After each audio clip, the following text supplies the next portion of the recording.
Module 4, Lesson 25, Geometric Interpretation of the Solutions of a Linear System. So what we're going to be doing in this lesson is we're going to be graphing two equations on the same line and finding out what coordinate or coordinates work in both equations. So let's try this. Here's the first equation. Of course, this is already solved for y, so we should be able to just plot the y-intercept, positive 1. Use a slope of 1/3, so up 1 and over 3 from that y-intercept to create a positive slope. So this is going to be our line going through here for this equation.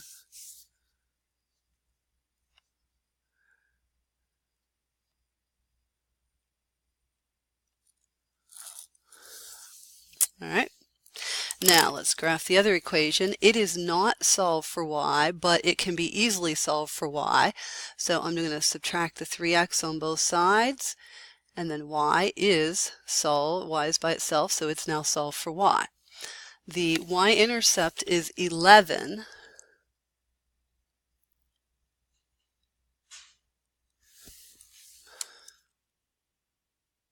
And that's one spot off the top of the graph, so I don't know how well we'll be able to make this work, but there. The slope is -3, so I'm going to come down 3 and over 1 to create a negative slope. So it's going to come down through there. I'm going to do that again. 1, 2, 3, over 1. Now I think I should be able to draw this line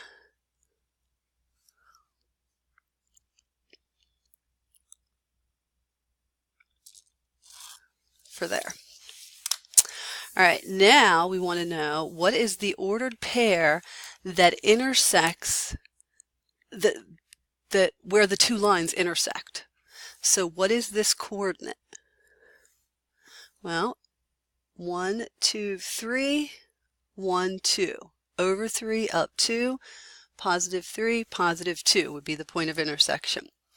So what we're going to do is we're going to check to see if this coordinate works in this equation, and we're going to see if this coordinate works in this equation.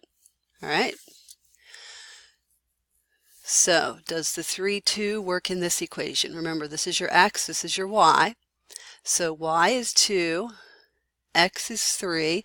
And remember, if I'm trying to check and see if something works in an equation, I'm going to work out the left side, I'm going to work out the right side, and I'm going to see if they're equal. Yes, they are equal, so therefore, yes, it does work. Try in the second equation.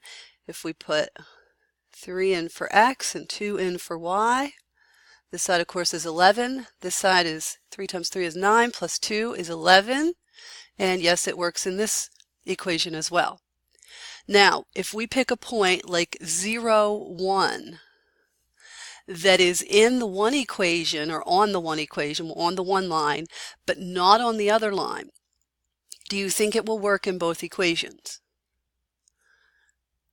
Okay, well, we're going to test that. We're going to see if 0, 1 works in the blue line, which is the line that it's on, and we're going to see if it works in the red line, which it is not on the red line. So 0 is x, 1 is y. If we do the math here, 1/3 times 0 is 0, plus 1 is 1. Yes, it works in that equation. It was on the blue line. It worked in the equation for the blue line. Now, does it work in this equation?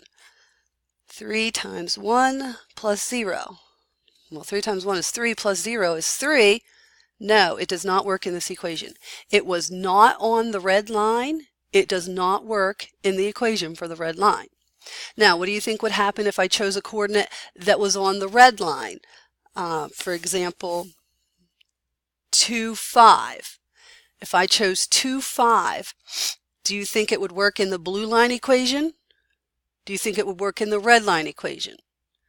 It will work in the red line equation. It will not work in the blue line equation. We'll substitute them in here real quick and show you.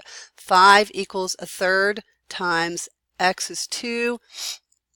If you do the math here, you get 2/3 plus 1 is 1 2/3. This is not equal. It does not work in the equation for the blue line. If we test it for the red line, 3 times x plus y equals 11. Wait, whoops, I switched that around. 3 times 2 for x, 5 for y. Whoopsie, whoopsie. So 3 times 2 is 6 plus 5 is 11, which is what it's supposed to equal. So yes, it does work in the red line because it's on the red line's equation.